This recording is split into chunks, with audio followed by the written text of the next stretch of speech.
Bismillahirrahmanirrahim. Assalamualaikum warahmatullahi wabarakatuh. Alhamdulillahi rabbil alamin. Wassalatu wassalamu ala rasulillahil karimil amin. Nabiyyina Muhammadin wa ala alihi wa sahbihi ajma'in wa ba'd. Faya ahbaballahi wa ahbaba rasulihi sallallahu alaihi wasallam, usi nafsi wa iyyakum bitaqwallahi faqad fazal muttaqun fala tamutunna illa wa antum muslimun. Faqala ta'ala ya ayyuhalladzina amanu taqullaha haqqa tuqatih wa la tamutunna illa wa antum muslimun. Saudara-saudariku, bersyukur kepada Allah Subhanahu wa taala. Alhamdulillah kita diberikan kesempatan kembali untuk beraktivitas sesuai dengan batas waktu kehidupan ajal yang telah Allah tetapkan kepada kita semua. Semoga dengan kesempatan yang diberikan ini kita dapat memanfaatkannya dengan meniti amal saleh, menyiapkan bekal terbaik untuk kembali kepada Allah Subhanahu wa taala. Semoga seluruh aktivitas kita, baik yang telah berlalu, sedang ataupun akan dikerjakan, diridhai oleh Allah Subhanahu wa taala. Kita juga berdoa semoga saudara-saudari kita yang berkehidupan sampai detik ini namun belum beriman, dimanapun mereka berada, diberikan kekuatan dalam jiwanya, dimantapkan lisannya untuk bersyahadat sebelum wafat kembali kepada Allah Subhanahu wa taala.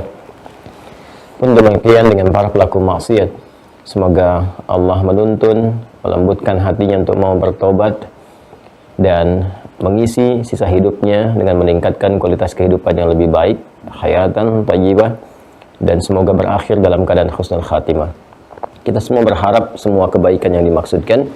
Untuk itu, mari kita berikhtiar, dan diantara ikhtiar dimaksud menguatkan amal soleh dengan menuntut ilmu.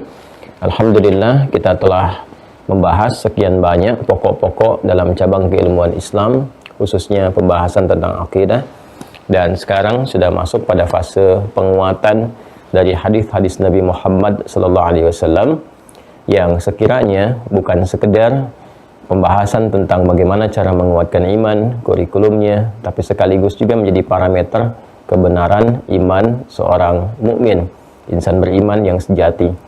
Di pertemuan yang lalu, kita telah membahas beberapa keterangan hadis-hadis Nabi Muhammad SAW yang diriwayatkan oleh Al-Imam Al-Bukhari.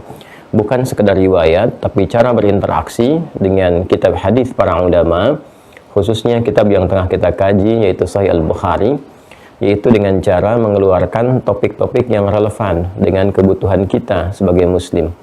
Jadi nanti ada topik-topik yang pokok sifatnya yang dibutuhkan oleh setiap mukmin, setiap muslim.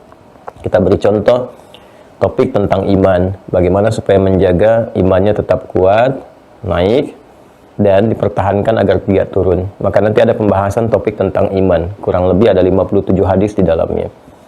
Pembahasan tentang ilmu, bagaimana cara mencari ilmu yang efektif, bermanfaat, dan mengisi waktu dengan baik. Nanti ada kitabul ilmi, pembahasan yang ketiga, topik tentang bagaimana segala hal yang terkait dengan pengetahuan. Nah, kemudian nanti ada hal-hal yang pokok, misalnya tentang ibadah, tentang sholat, kan, tentang puasa, tentang haji. Silahkan setiap kita keluarkan supaya mengetahui dasar-dasar kita beribadah, dasar-dasar kita berislam. Sekaligus juga kita belajar dengan baik, sehingga apa yang kita kerjakan sesuai dengan petunjuk Al-Quran dan juga sunnah Rasulullah SAW. Selebihnya, hal-hal yang sifatnya tidak mengikat pada setiap muslim, tapi menyesuaikan relevan dengan aktivitasnya misalnya, silahkan dikeluarkan topik-topik yang sesuai. Semisal Anda aktif di bidang apa, kalau di pemerintahan, keluarkan hadis-hadis yang terkait dengan bimbingan, beraktivitas, atau berkontribusi dalam kehidupan berbangsa, bernegara, dalam tatanan pemerintahan. Kalau Anda di bidang misalnya bisnis, keluarkan topik-topik terkait dengan bimbingan bisnis yang sehat, yang baik, gitu kan, yang berkah, dan sebagainya. Jadi banyak sekali yang bisa kita keluarkan. Sekarang kita masih masuk pada penguatan bab akidah di subtopik tentang iman, karena itu yang kita bahas hanya satu topik saja, yaitu kitabul iman, ya, di pembahasan bagian kedua dalam Sahih Al-Bukhari. Alhamdulillah, di pertemuan lalu telah kita tampilkan satu hadis yang menerangkan kepada kita korelasi tentang pentingnya rukun iman itu dan membentuk kurikulum dalam kehidupan. Ya, jadi kalau kemarin kita uraikan teman-teman sekalian, penjelasan dari hadis Nabi Muhammad SAW, riwayat sahabat Abu Hurairah atau Abdurrahman bin Sakhr itu, ya kan, bahwa iman itu memiliki pancaran ya atau cabang sampai dengan 60 lebih tingkatan, ya kan? Dan rasa malu, haya itu bagian dari cabang iman dimaksud. Sebelum ke sana, itu kan diawali dengan Quran surah kedua Al-Baqarah ayat 177 itu. Imam Al-Bukhari menampilkan ini, pun demikian dikuatkan dengan Quran surah ke-23 Al-Mu'minun ayat 1. Kalau kita mau teruskan sampai dengan ayat 9-nya itu, ya kan? Dua ayat ini di dalam Al-Quran memberikan kesan kepada kita tentang kurikulum penguatan iman, sekaligus menunjuk tentang keimanan yang sejati. Dan saya kemarin juga sempat memberikan satu tambahan untuk memberikan penegasan dengan menampilkan Quran surah ke-8 Al-Anfal di ayat yang kedua. Singkatnya, 3 ayat ini dan korelasinya dengan ayat-ayat lain seperti yang saya ulas dengan detail di pertemuan yang lalu, memberikan kesan kepada kita bahwa orang yang ingin kuat imannya, kan? Kuat imannya. Kita berbicara tentang iman, naik dan turun, kurikulum iman, kemudian cara penguatan iman, dan sekarang pancaran-pancaran imannya, gitu kan? Nah, kemarin sudah kita uraikan bahwa tahap pertama adalah penguatan pokok atau pondasi iman. Jadi kalau ingin kuat imannya, kuatkan pondasinya, atau rukunnya, atau simpulnya, kan? Yang berjumlah 6 itu. Nah, maka dikuatkannya dengan apa? Dengan ilmu. Ya, secara singkat, orang-orang yang ingin menguatkan keimanannya, ya, kemudian menanamkan pokok keyakinan tanpa ragu, sehingga dengan itu dampaknya membangun amal saleh, ya, memunculkan perilaku-perilaku yang baik, mudah untuk dilakukan. Apapun gampang untuk dikerjakan. Kuncinya ada di sini, 6 pokok ini. Maka penguatan terhadap 6 pokok ini itu mutlak diperlukan penguatan dengan pengetahuan yang benar yang telah kita pelajari di awal itu. Maka ini mengonfirmasi. Jadi ada sinergitas dan kesesuaian, relevansi antara apa yang ditampilkan oleh Al-Quran, kan, firman Allah Subhanahu wa Ta'ala, juga apa yang dijelaskan oleh Nabi Sallallahu Alaihi Wasallam dalam hadis beliau, semuanya terkonfirmasi, ya, nyata adanya gitu. Kalau kita buka bedah kembali di lebih dari 40 video di pertemuan yang lalu, kan semua dijelaskan dengan pengetahuan, bahkan dengan dasar logika yang sangat kuat untuk memahamkan kepada kita. Baik tingkat yang pertama, fa'alam annahu la ilaha illallah, gitu kan, tentang malaikat, terus sampai ke qada dan qadar. Semuanya terkait erat dengan aspek-aspek keilmuan yang tak terpisahkan. Pun ketika dikonfirmasi dengan hadis pun, penguatannya pun jelas, ya, ada penegasan di dalamnya. Ini menunjukkan bahwa semua yang disampaikan oleh Nabi Sallallahu Alaihi Wasallam itu berdasar bimbingan, ya, sebagai penegasan dari Quran surah An-Najm itu, ketika Allah berfirman, wa ma yantiqu 'anil hawa in huwa illa wahyun yuha, gitu kan? Dan apa yang disampaikan oleh Rasulullah SAW itu bukanlah keinginan pribadi beliau, kreativitas, apalagi rekayasa, bukan, tapi bimbingan wahyu yang Allah sampaikan kepada beliau untuk diteruskan kepada umat, sehingga bisa memedomani itu untuk melahirkan kehidupan yang sejahtera, gitu kan, berkemajuan, baik dan mulia sebagai bekal menuju Allah Subhanahu wa Ta'ala. Ini pokok pertamanya. Kemudian juga dikonfirmasi ini nanti dengan hadirnya sifat. Jadi sifat-sifat mulia ini sifat baik yang bersumber dari pancaran takwa. Ya, pancaran takwa. Jadi setelah kita belajar ini baik-baik ya, disimaknya baik-baik karena ini sangat penting, saya detilkan dengan lebih singkat dan mudah. Setelah kita belajar menguatkan pondasi ini, 6 pokok ini, yang terjadi pada diri kita adalah aktifnya sinyal-sinyal kebaikan ini dari jiwa takwa itu. Kalau saya ingin detilkan dengan memberikan gambaran seperti yang pernah diulas, gitu kan. Nah, ini kan asalnya dari jawarih dulu yang paling atas, ya. Jawarih itu organ tubuh kita yang terluar. Ya, yang bersikap, gitu ya. Organ tubuh terluar. Ya, organ tubuh terluar. Yang menggambarkan atau mencitrakan perilaku, amal, perbuatan. Ya. Itu disebut dengan jawarih namanya. Ini tangan, kan? Kemudian juga dari kepala sampai ujung kaki yang terluar, yang kita berekspresi, berperilaku, itu disebut dengan jawarih. Ya, makanya kalau luka disebut dengan jarha namanya. Ya, orang yang terkena luka atau korban tertentu, dalam bahasa Arab demikian disebutnya. Nah, ini bagaimana kemudian organ tubuh ini secara fisikal, fisik terluar kita bisa bersikap, berekspresi dan sebagainya. Tentu ada dorongan dalam jiwa. Kan ada perintah diteruskan. Nah, ini kalau kita mau turunkan teman-teman sekalian, sebelum dicerna nanti oleh akal sebagai pengikat yang memerintahkan, ya kan? Makanya sekarang ada tagline atau bahkan semboyan, ajakan atau pengingat tentang akal sehat, akal sehat. Nah, bagaimana akal menjadi sehat? Itu ada sumbernya lagi. Ya, jadi tidak begitu saja menjadi sehat.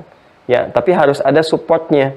Harus ada kemudian stimulus-stimulusnya, vitamin-vitaminnya, pengingat pengarahnya, supaya itu kemudian terarah kepada pengikat untuk memberikan sebuah instruksi yang baik gitu ya. Jadi antara pengikat dalam roh kita dengan fisik kita, nanti ada akal. Ini yang membedakan manusia dengan hewan. Seperti yang dulu pernah saya jelaskan dengan sangat rinci.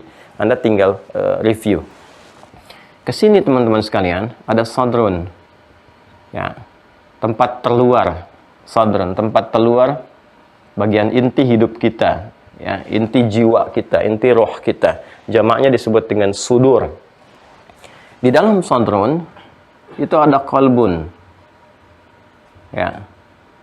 Ada qalbun. Sudah saya jelaskan juga, silahkan dicek kembali. Di dalam qalbun itu ada nafas. Ya. Di dalam nafas, nih, itulah ada takwa dan fujur. Ya, ini seperti ini gambarannya. Ini yang kita bulati. Ini kan stimulus ke sini. Ini nggak boleh berdiri sendiri. Ini sudah detail sekali saya terangkan, jadi saya tidak perlu ulas lagi, ya. Dan silahkan Anda pelajari kembali di video-video sebelumnya ketika saya menerangkan tentang ini. Apa itu fujur? Siapa yang mencoba mengaktifkan ini sehingga berdiri sendiri, keluar dari fungsinya. Kalau secara cepat, di sini kan ada peran setan untuk memberikan was-was sehingga ke sini. Ya, di sini ada kontra dari takwa. Takwa itu di dalamnya kumpulan sifat baik ini. Lihat sini ya, fokus ke sini. Di dalam jiwa takwa itu, ini ada sifat-sifat baik yang di bahasa sekarang disebut dengan karakter moral namanya. Ya, karakter moral. Jadi berkumpulnya di sini. Jujur, kan? Rendah hati di sini. Ada jujur, ada rendah hati, ada sabar, semua ada di sini. Sifat-sifat baik itu. Nanti lawannya ada di sini di fujur. Kalau di sini ada jujur, di sini ada dusta. Di sini ada rendah hati, di sini ada sombong, kan? Dan sebagainya. Nah, ini asalnya untuk mensupport ini, jujur, ya. Kemudian lawannya dusta. Dusta diciptakan untuk mensupport, menjadi katalis supaya jujurnya muncul. Marah, amarah diciptakan untuk mensupport supaya sabarnya itu naik. Bukan menjadikan seseorang menjadi pemarah. Jadi kalau melihat sifat yang berlawanan yang ini, caranya cepat munculkan ininya. Ini konsepsi yang di surat Asy-Syams itu, yang pernah saya sampaikan. Nah, sementara saat yang bersamaan, setan mencoba untuk memotong jalur ini, supaya tidak tersambung, dia aktifkan ini berdiri sendiri. Maka dia mencoba untuk mengaktifkan supaya marahnya berdiri sendiri. Ya, sehingga tidak terkontrol. Kemudian juga dustanya muncul. Jadi perilaku ke atas jadi su. Nah, ini konsepsi dasarnya adalah yang ingin saya terangkan. Di sini berkumpul sifat-sifat baik.